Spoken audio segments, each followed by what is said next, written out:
Welcome to the Develop Yourself podcast, where we teach you everything you need to land your first job as a software developer by learning to develop yourself, your skills, your network, and more. I'm Brian, your host. Before we get into today's show, I have to let you know that this is the last week where you can take $500 off the enrollment to Parsity if you put down a deposit now, work with us to pass the admissions challenge, get accepted, work with us, and also take advantage of our job guarantee. You can read more about it at parsity.io. Without further ado, here's the show. Today on the Develop Yourself podcast, I want to dive into the software developer job market, do's, don'ts, what's changed, what stayed the same, and tactical stuff that early career developers can do. We have a very special guest, David Roberts, software engineer, recruiter, owner of Crushing Digital, and soon-to-be partner at Parsity. I'm really happy to have you on the show. Thank you, Brian. It's a pleasure to be here. I'm looking forward to the discussion. Me too, because if you follow David on LinkedIn or TikTok, you have some fairly spicy posts. Great information, always super tactical, practical stuff, but it's no nonsense, and I think it strikes a nerve with people sometimes. But that's one of the things that drew me to you, because you have the kind of advice that I feel like is missing online a lot, like outside of the fluffy, feel-good stuff. You're like, here's what you probably should be doing, and here's what I've seen not work a bunch. Yeah, I've definitely... I mean, at first, you always start out doing the fluffy stuff, right? The low-hanging fruit. Right. But I think as I started to settle into doing social media posts, no one actually starts out being comfortable with social media posts, right? So once I became comfortable and then started doing more videos and things like that, I think a little bit more of me came out. And I definitely like to focus on let's get some actual tangible results, and if not, what's the point of me being here, right?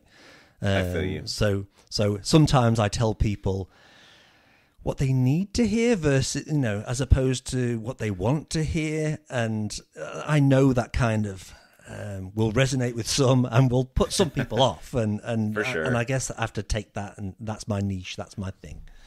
I think it shows that you care, because it's easy to give like these platitudes and write this really feel good stuff, like just keep going and you're gonna make it. And I'm guilty of that too sometimes. I've written stuff, but I also really do feel like that. But I also know that sometimes the advice you really need is not always the advice you really want to hear. So I'm glad there's some voices out there saying, here's what I see work. And you have a interesting history too, which I want to get into, which lends a lot of credibility to what you say too. And you have like decades in software engineering at a leadership level, and also as a recruiter, which is really interesting. How did that happen? Yeah. I always like to say I was tricked into being a recruiter. Like, no one chooses this. Certainly not the path I chose anyway. I've been a developer. I graduated from university in 2000. I didn't even want to be a software developer, but my dad was in computers, and my brothers were in computers, and I got to the end of school and my dad said, what are you going to do? I said, I don't know. I don't want to do anything. And he said, you're going to go and be a programmer because you'll always have a job. And I didn't like him very much at the time for that, but he was right. And it served me well. It took me a long time to actually find the love for coding. It didn't happen immediately, and I see so many developers coming through a coding bootcamp and they go, it's not clicking with me yet. And I'm like, dude, you're 10 weeks in. This took me 5 years before this right? finally started to resonate. And you find the tech you like, you find the industries you like, you find whether you find the thing you love or you just make peace with it, I don't know. Yeah, right. I was always being pushed into more leadership roles. I guess it's because I like talking, probably. So I led lots of software development teams. And then I was always very good at getting the job, probably not the best at doing the job. But, I spent a lot of time doing that side of things. And I started to then help developers that I knew who were great at doing the job, not so great at getting the job. And I helped a few friends and acquaintances, and they went to get great jobs and they were happy. So then one of them suggested I do this, and I started doing this idea of a business to help people to stand out. And very quickly then, because I thought, I've been on lots of interviews myself. I've interviewed developers for my team, all that sort of stuff. And then I got asked very quickly upon starting this business to go and work for somebody. And then I ended up building and leading a recruitment team. And that led me on to a few more places where I managed teams of recruiters. And we hired hundreds, interviewed thousands of developers across the world. And that's when I really realized, because I thought I know how this game works, and I realized I have no idea how this works. It's a really different game to what I thought it was, even though I was doing quite well at it at the time. But you have to bear in mind, I'm pretty old. So this was at the stage where if you knew what a keyboard was, you got a job, right? Those days are behind us, sadly. So I then didn't really like recruitment either, because when you work as a recruiter, you tend to work for the companies rather than for the developer. And I'm a developer at heart because I am one. So after trying various attempts at that, and rather successfully, I guess, it always went well, but it wasn't a passion. So I wanted to come back and do something for developers. So a lot of people say, why don't you do the recruitment side of things now? And I'm like, it's not where I want to be. So today I teach, and I started this then teaching very senior developers how to stand out. The problem with trying to teach senior developers or tell senior developers that their profiles suck is a hard not really open sell. To that feedback, right? Yeah. Right. So the people who did begin to listen were those junior, trying to break into the industry, coding boot camps, and that's where I've kind of carved out a business. So I think everything happens for a reason, and then I got dragged into this recruitment thing to show me, you know nothing about this. And I think that's my niche, is having both sides of that coin. It's really cool because you gave a talk at Parsity to students. We recorded it, and I was listening to it. And here I thought I knew also a lot about getting hired. I'm like, well, hey, I've been hired a lot. I've helped people get hired. And I realized that, I know a lot less than I thought I did. Being on the recruitment side, you said you also realized that you didn't really know anything. What did you learn going from developer to the recruiter side? So the phrase I commonly use is recruitment is a speed game. And there's a difference between internal recruitment and external recruitment. But for the generality of this, usually a client is asking for a developer or a team of developers, and you're not the only people looking. So it's how quickly can you operate.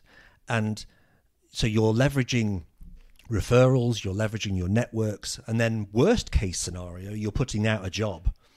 And by the time, time differences work, by the time people sober up, by the time people see this post and apply, and then all that, trying to schedule interviews and things, chances are the job is going to be gone, or somebody else is going to flood the client's calendar. So usually you've got a very small window, usually about 3 to 5 days, to get your developers in front of that client so that you can make sure you get paid. So you've got to move as quickly as possible, and it leads to situations where pretty much every developer said, I've been speaking to the developer and I'm not sure that role exists. Now, I never interviewed... So I did interview without a role, but I would be interviewing knowing maybe if it was Node.js, I might have 2 or 3 developers doing that a week. So by the time you see the advert and you apply, that it's not that job, it's the next job. So I'm constantly trying to keep a warm list of who's available, who's ready, so that when the next job comes in tomorrow, the next day, I throw you at it really quickly. So people would be applying and be asking me details, and I'm like, you can be hazy because I don't know where I'm going to throw you, but I like you. I need to get to know you. I need to build that rapport so I can move very quickly with you. So the next thing is when you're searching through, I'd get somewhere between 1,000 and 3,000 applicants to any job I'd put out there. And when I'm searching through that many profiles, it all starts to blend. And you'd definitely focus on LinkedIn rather than the resume, because LinkedIn's always in the same format for me. But I'm looking through your profile thinking, well, I've got 1,000 to go through. So I'm going to look for 5 or 10 seconds and make a snap decision. And are you making it easy? Are you communicating what your skill set is? How proactive you are? What's your value set? And funneling me to the evidence to show me that? Or are you making me work? And I always say, I don't like to work. I've got lots of other people to go through. For sure. So the best developers rarely get the job. It's the ones that sell themselves the best that do. Now, does this mean I miss out on great developers? Yeah, all the time. For sure. And you'll hear those phrases, people saying, the recruiter should learn more about tech. Recruiters are not paid to do so. They're not incentivized to do so. And they're operating on a speed basis. Like if they don't find somebody quickly, they're fired. So you're trying to go as quickly as possible, in which case you would hedge your bets as well. You would go with that developer. Because if I put you forward and you don't get the job, my boss or someone like that's going to say, why did you put this person forward? And I go, I don't know. I took a chance. We can't take chance. They fought long and hard to win that client. So I have to put forward somebody who go, look, you asked for all these skills and they've evidenced them, here they are. Right. So if you make it easy for me, it becomes easy to sell you on to somebody else. Yeah, I do have a problem with the amount of hate recruiters get online. Like, I'm a JavaScript developer, but they said Java, ha, ha, ha, ha, ha. I'm like, but these people are also the key to the job. Like, every job I've had, including the very last one, which I got just last week, was through a recruiter. I worked with them. They made the process to me much easier. They don't know anything about tech. I don't expect them to. But yeah, what is with the hate? It comes from both sides. Not the hate from both sides, but there is this thing on both sides. So developers don't make it easy for recruiters. If you spend any time looking at developer profiles, you'll realize very quickly that most of them are terrible, sadly. And this is where kind of one of my biggest posts on TikTok was me saying 95% of coding bootcamp graduates are going to fail, I think was the annoying bit I said. That really triggered people. Yeah. And in the post, I'm explaining when I see their profiles straight off the bat, it's not fit for purpose. I'm not saying that they're bad developers, often great developers. But then the thing I say to these developers is when I ask them, how are you applying for jobs? It's either big job boards or it's recruiters. Most developers use recruiters. So if that's the case, this recruiter that you hate so much is actually your customer. Yeah. And the customer is always right. Always right. That's right. So you need to be learning to play their game. But this gap, developers want you to present, recruiters want developers to present in a particular way, and developers want recruiters to read between the lines and actually see the value, even though it's not presented there on their resume or on their LinkedIn profile. So in this world where developers just want to speak to the companies, but they don't want to pick up the phone and call them, they don't want to email them, they want an intermediary, which is the recruiter. So the recruiter exists because the companies can't find the developers and the developers don't want to stand out and talk to them. So they exist because we're lazy. I'm a developer. I hate recruiters too. And I can say it because I became one. But they exist because of our gaps in what we're willing to do, and what we're able to do in terms of selling ourselves. Yeah. Recruitment is actually a sales job or a marketing job. They take you, market, and sell you to somebody else. That's what that game is. This is my theory on why salespeople tend to do really well after coding boot camps. I noticed that they, despite not always being the most technical, I'm not saying that's always the case, but in my experience I've seen, they tend to get hired pretty quickly. I actually worked for a guy that owned a coding boot camp, was a sales guy, then recruited me because he was getting so many jobs on Upwork that he basically just subcontracted it to me because I was actually pretty technical, but I had zero clue about how to go about acquiring people online. He was really good at that. And I was like, man, this guy knows how to get money. Yeah, and that was another one of my big posts, was to tell people to think like a startup.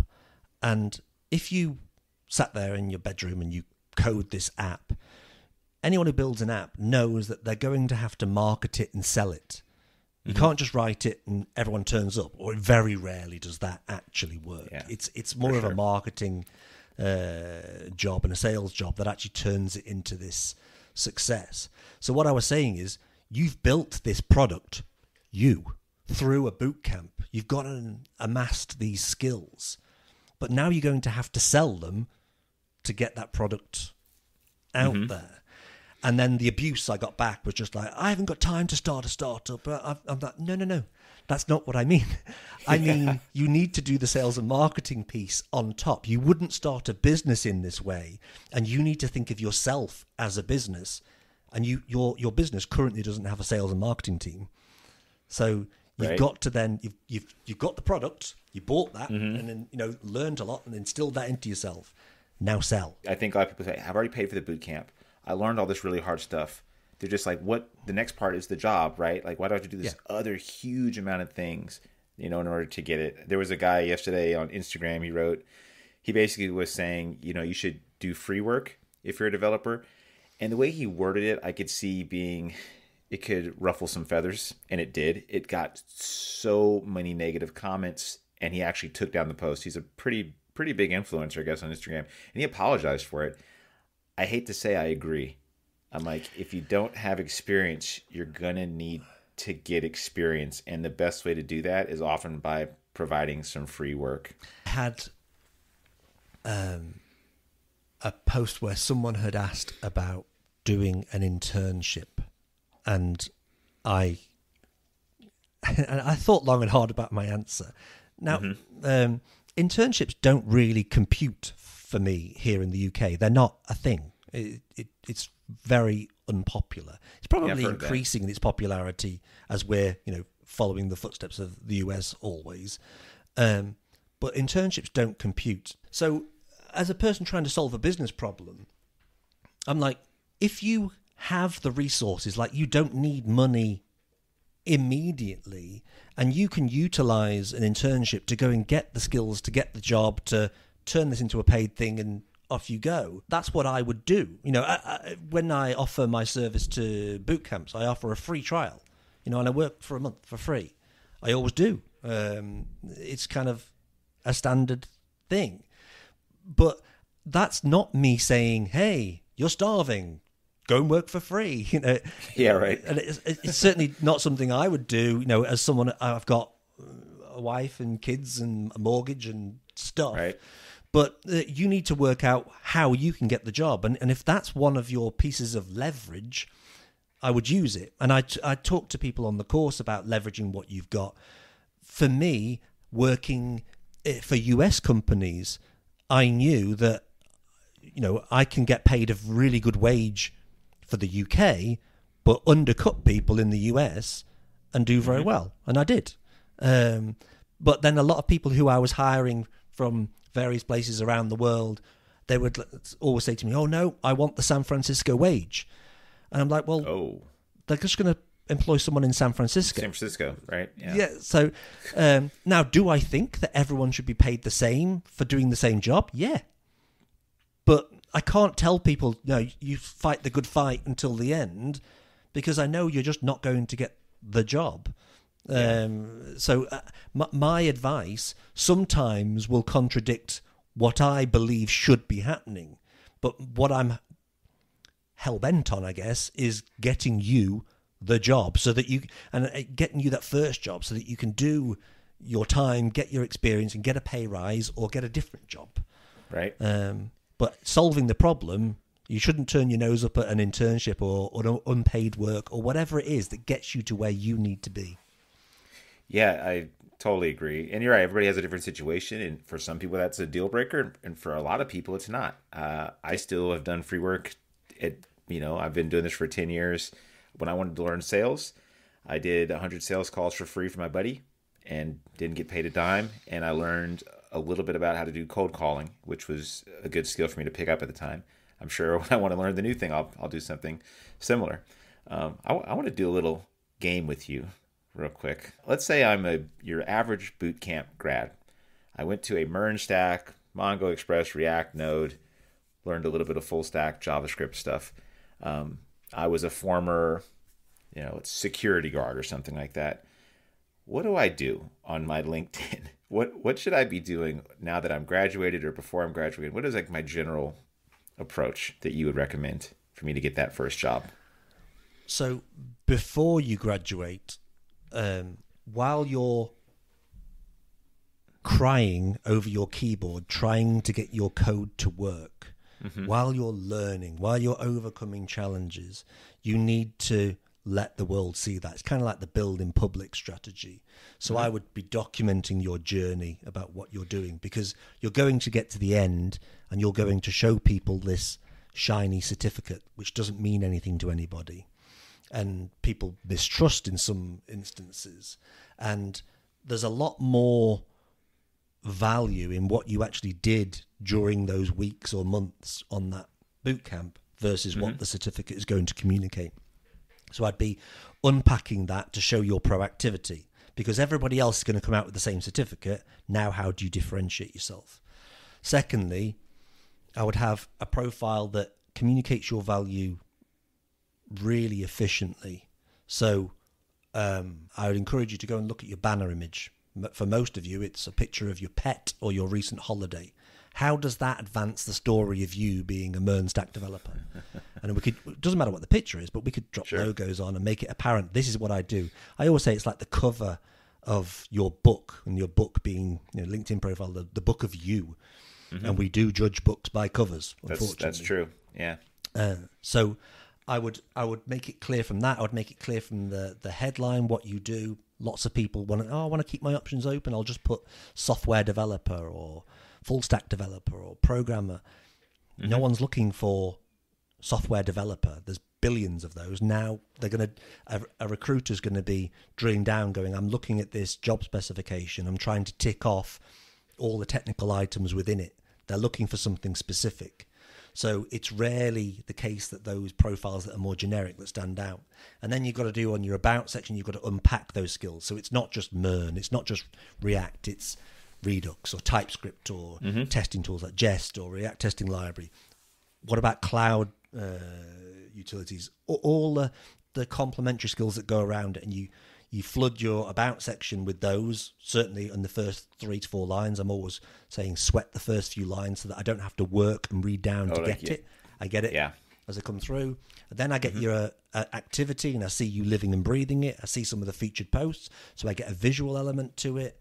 If you've got any previous experience, then great. If not, after that, where are you funneling me to evidence? You've got some evidence in your activity section, but you're funneling me then to GitHub or to your portfolio website, some project that you're working on, but you've got to funnel me somewhere. So I can't just turn up as a recruiter and say, I think Brian's great. Why do you think Brian's great? I don't know. I've got to go, well, you asked for this, I can see it here. You asked for that, I can see it there. I'm pointing to all the pieces of evidence. Then when you've given me all the ammunition to sell you, I will go and sell you. So I would be making sure your profile communicates that value quickly, funnels me somewhere, and gives me an easy way to set up an interview with you. So then I'm talking about how and where they're applying, and making it easy for someone wherever they arrive. If they arrive at LinkedIn, can I get to all your evidence? If I arrive at GitHub, can I get to everywhere? If I arrive at your portfolio, are you sending me round to all of this information and then funneling me into completing the transaction? Because you are a product at the end of the day, and the transaction is offering you an interview. Because when you're applying to all these places and you're one of 1,000 applicants, how many people am I going to interview? Maybe 10? So that means 990 of you are going to be rejected by a recruiter who's not technical, and they didn't read your profile. They scanned through it and decided whether or not there was enough evidence to proceed and spend half an hour on a call. But they won't do it unless there's enough evidence to proceed. Yeah, man, that is a good point. I mean, it sounds like a lot of this is like SEO for recruiters, if I'm kind of reading you correctly. Yeah. And you have to write it in layers. So have you ever been in an interview where it feels like the person's reading your profile or your resume for the first time? Oh, yeah. And usually it's because it is the first time they've read it. Someone's looked at it and gone, looks good. And then somebody else goes, okay, but what have they done? Okay, we'll go through GitHub. Oh, they seem to have some good stuff. I don't know what's there, but it all seems to point in the right direction. We'll talk to that person. And then when they get into the interview, they go, okay, can't be bothered to read this. Just tell me about yourself. Yeah, tell me about your exactly. And that's what happens. Yeah. It's happened. I was on the market, and that's been out of like the 10 calls I had with recruiters. That was how most of them kind of went. They found me somehow, do some magic, and they got on like, okay, tell me about, basically sell yourself again in some detail this time. Yeah. And quite often, developers would be giving me their profiles, which were terrible, and I would rewrite them. Oh. And I would and then I'd give it to the salesperson to sell to this client.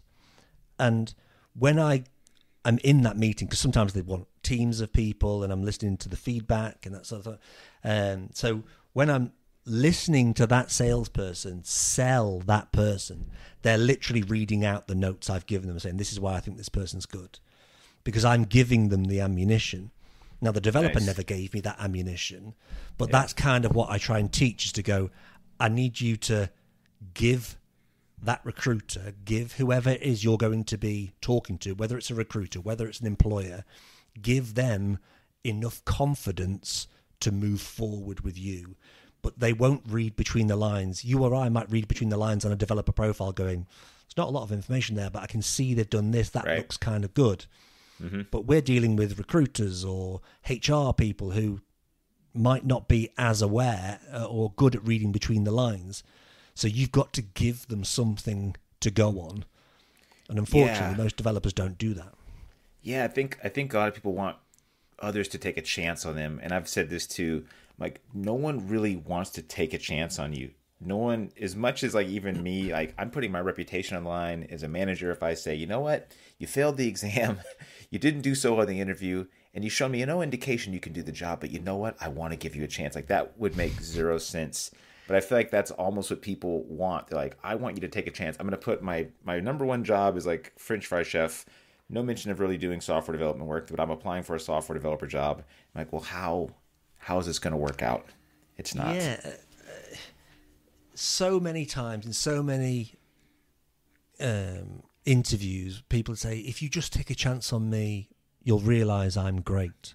And as a developer who's jumped in, this might be a change of tech, it might be, they're stepping up in level, and I know that they're probably good for it. But the thing is, so say you come to me, Brian, let's pretend your profile is terrible, right? Sure.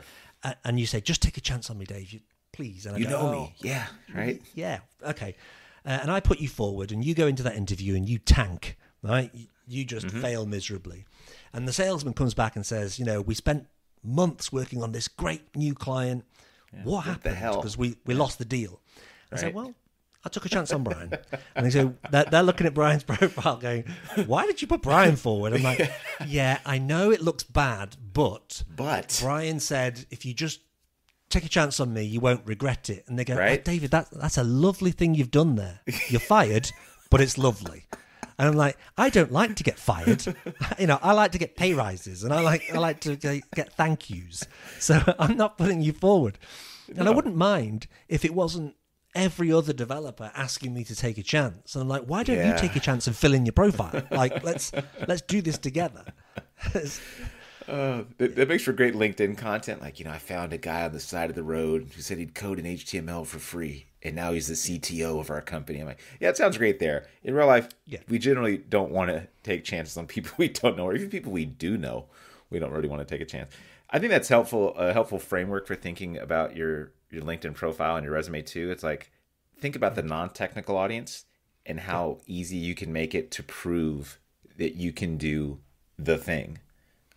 That's a really smart approach. Something I think learning more and more every single time I get back on the job market. Like, who's my real audience for this? It's not generally actually an engineering manager, which I think I write a lot about stuff, and I think people think that I'm maybe the first person reading your resume. By the time your resume got to my desk as an engineering manager, I have no clue. It came from an HR person, and that person has zero technical background, and I don't honestly know what he or she was doing. I'm sure he or she was working with people like you, recruiters that were out there hunting through the, hundreds of applications. Yeah, and I was bizarre in that I had 20 years of development experience. So this is where quite often the job specification would be given to me and it makes no sense whatsoever. And I would have the ability to push back and go, look, this doesn't add up, or you're missing, you're eliminating a huge portion of the market here. But most recruiters are not going to be able to push back on those things. Mm-hmm. I would encourage you, don't think about answering no to that. It's not a no. What have you got that's complementary, or if you haven't got anything about that, have you got any evidence of you making inroads to learning it or doing it? And that's where you can go and look at these big job boards and work out what are the most frequently requested skills and go, well, there's these top 3 and I've got 2 of them, but I'm probably not making enough of them on my profile, so they should be appearing somewhere to open up those doors if somebody does take a look. And then this last one, that seems to open up a lot of doors, and I don't have that. That's the one that you're learning, but we don't say learning, current interests. And then I you work on that, and you evidence the journey of learning that, and now you're opening up more doors. But often you'll find when you look through the frequently requested skills that you might have them, but there's no evidence on your profile. And it's quite interesting. It's quite telling when you get someone to open up their resume or open up their GitHub, open up their LinkedIn profile, and I say, what is the one thing you want me to see? What is the value that you think, if I see it, I will know you're good? And it's usually, well, scroll down, click here, go there, do this, go, and I'm like, I'm not getting there. Like, do you really think a recruiter with no time or a HR person that's got to go through hundreds, if not thousands of profiles is ever going to get there? So it's all about the UX, really, of your profile and every piece of evidence that you're delivering to them. Jeez, that is really solid and practical advice. It's funny because it seems so intuitive, but I know for a fact I'm not doing enough of that. And I know from the many, many resumes I've read over the years, and generally the profiles to look at, that most people are not doing that. I am curious what you think about this before I get into some things about working with Parsity and the job guarantee and some of the ideas and your thoughts around that. But have you seen like a silver bullet as far as technology goes? Or do you see a piece of technology that you think, you know what, if I was going to learn one thing, it'd probably be this to stand out? Well, I mean, that's difficult. There were things I saw as a recruiter, and coming from the development background, there's things I'd see on people's resumes, certain languages. If someone was really into functional programming, someone's really into Rust and things like that, it's not your average junior developer that's getting into these sorts of things. For sure. So when I'd see it, I'd know someone's interested. But it was interesting doing the hiring, because a lot of people ask me about what's the main thing to learn. And whenever I dig into why do you want to know, it usually comes down to money. Oh, and then for sure. I'd say, well, DevOps people earn quite a lot of money. But weirdly, one of the most highly paid was WordPress. But there's WordPress on various levels. Most people get into WordPress, do a little bit of it. It inspires them to get into a bit of PHP, and then it sends them on their career and they do other things. But some people stay in WordPress and make a lot of money. Now, if you hate WordPress, that's a hard job because you hate it. That turning up to that every day. So the thing I've found is you can make good money doing anything. And that's where even myself, like using certain languages, certain libraries and frameworks. Like when I did React for the first time, I hated it. I literally hated it. Me too. I'd came from Angular JS. Me too. Yeah. And then when that stopped, we went into React.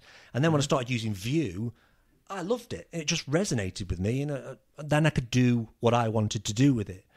But if you're being told by your friends, it's got to be this, it's got to be that, I don't think that's really the case. I think there's some things where you go, if you want to have a career in this niche, in this industry, there are certain technologies that you should be using that are aligned with that. But I don't think there's one particular thing where you go, that's the door opener. I think the door opener in most cases, and this also applies as you become more senior as well, the door opener is that proactive. Too many people in their about section say, I'm passionate, I'm enthusiastic. Yeah, I'm a passionate and I always developer. go, I don't believe you. Show me. Where's so whenever I see that, I scroll down from their about section that says I'm passionate, enthusiastic. I scroll down to the activity section, which is empty. And I said, have you ever seen anyone passionate about a subject that doesn't talk about it? Me neither. That's a good point. Yeah, I like that. Yeah, that's funny because the overuse of the term passionate developer is kind of like a comical thing to me. I feel like I see it. It's not a word you should use. It's something you should demonstrate. That's true. Because a lot of people really are. They like you really do seem to really like coding. Or if you're not, just don't put it, because it's also just overused at this point. I feel like it's just so many people put it on there as this thing. I want to talk about this thing. You have a job guarantee you have a few services you offer through Crushing Digital, one of which is a job guarantee through your VIP service. I've actually recommended people that I was mentoring go to you. They've had success. They've enjoyed the program a lot. They seem to be getting a ton out of it. I also came to you and said, hey, I'd like to partner with you with Parsity, because I thought we have career services. We do we provide the curriculum, the mentorship, and the skill acquisition, but getting a job is a whole other beast. And for a while, we kind of struggled with this. I thought, went back and forth, like, how can we ethically guarantee, in quotes, a job? And, I like the way that you approach it. You say, basically, hey, it's not, you can't guarantee the results if you don't put in the necessary steps, which I think is a fair thing to do. But I'm curious, like, as a business owner, how do you make sure you're not setting yourself up for failure? And also, how do you make sure that the students aren't setting themselves up for failure by entering into an agreement like that? There's a few things. So I didn't just offer that straight off the bat. People came to me and said, their boot camps offered job guarantees. Would I take on that guarantee? And I very quickly said no. But then as I worked with a lot of boot camps, a theme started to emerge. And it does tend to be the same everywhere. People generally fall into three buckets. There's those people that engage. This could be the boot camp and it could be my course at the same time.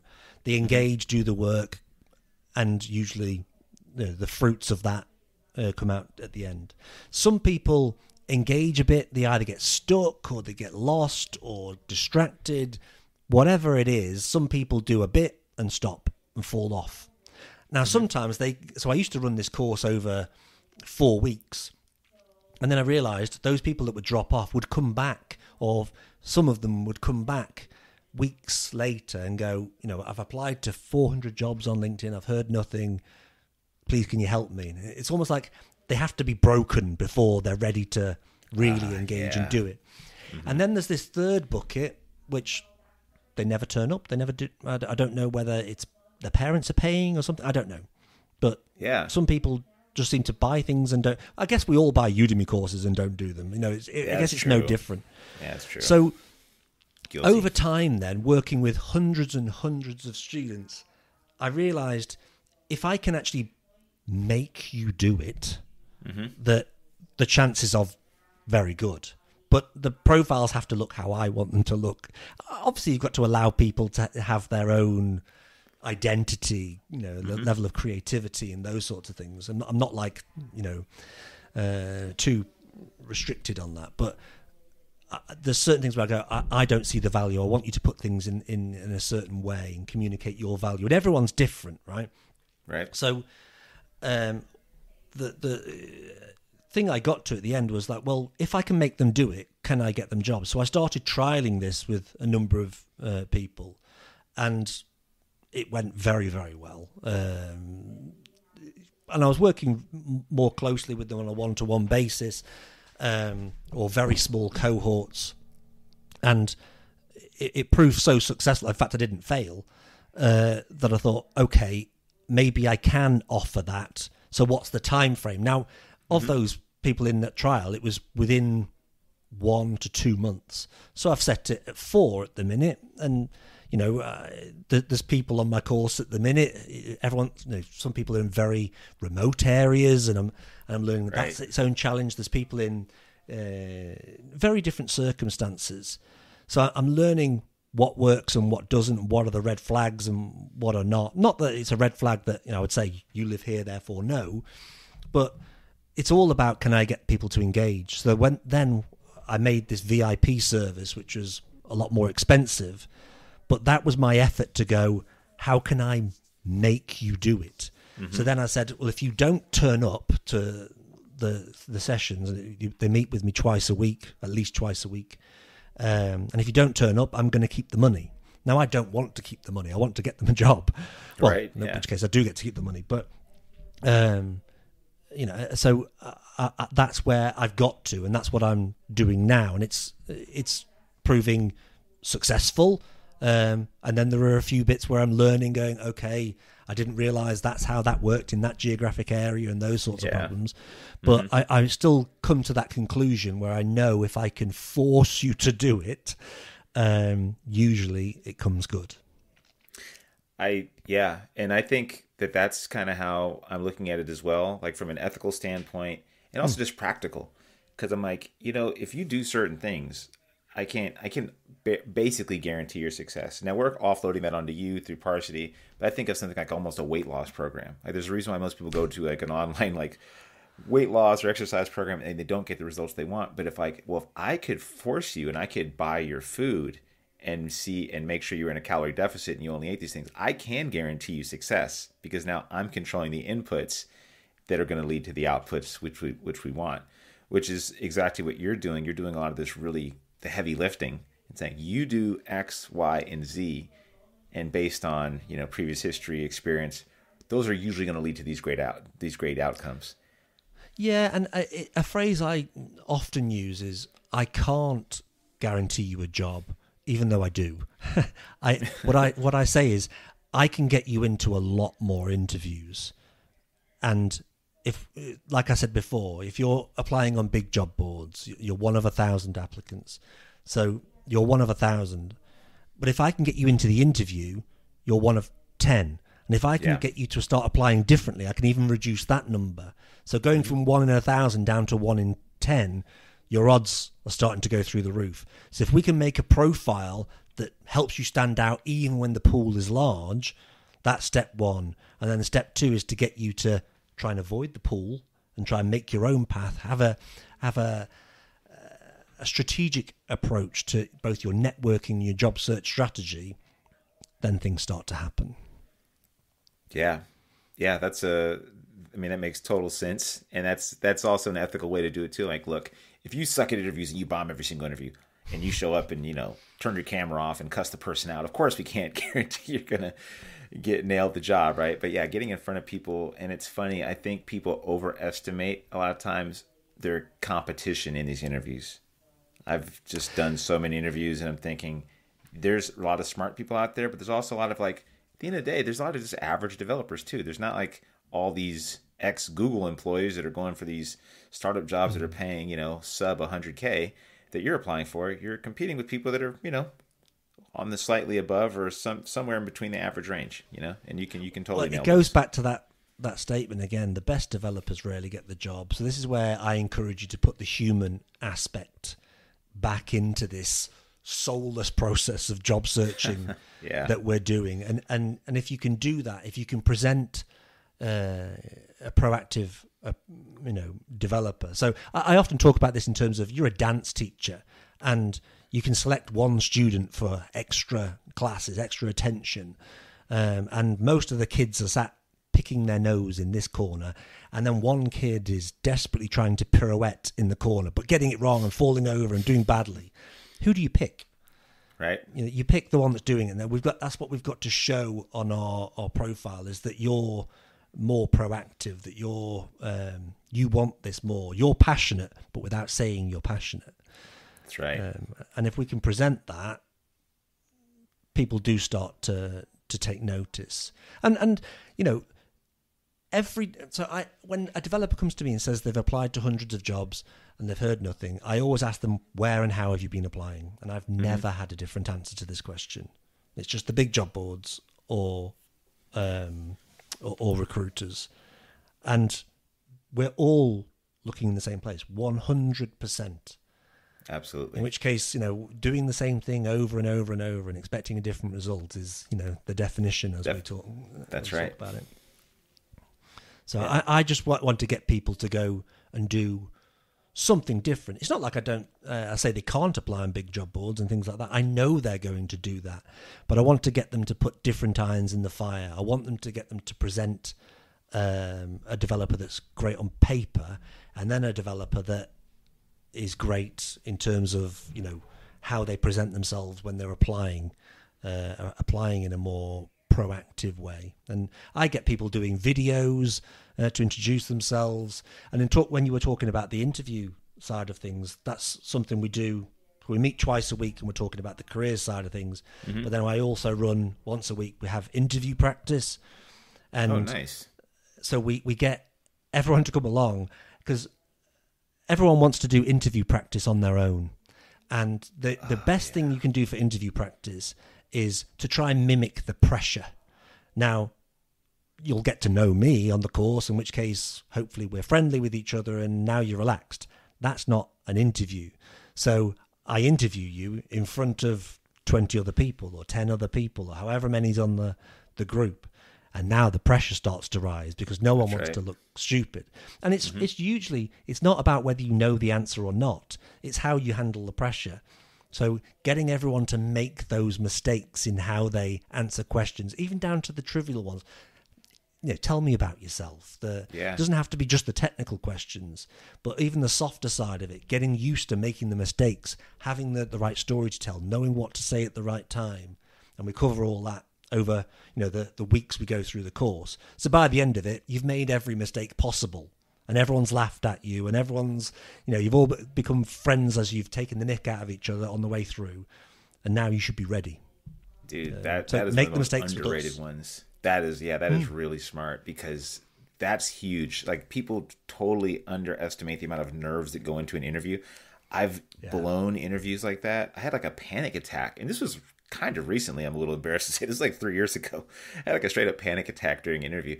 I did a bunch of mock interviews. And I did them not because I'm going to get way better algorithms and data structures. I'm like, I feel like I know that well enough. I had to get over my nerves and make the experience more normal. And that was the single biggest factor in helping me nail way more interviews. Doing it in front of 20 people, that's another level though. But that's smart. I think you need that. You need to make it normalized, like this idea of being judged in front of people, which is so foreign.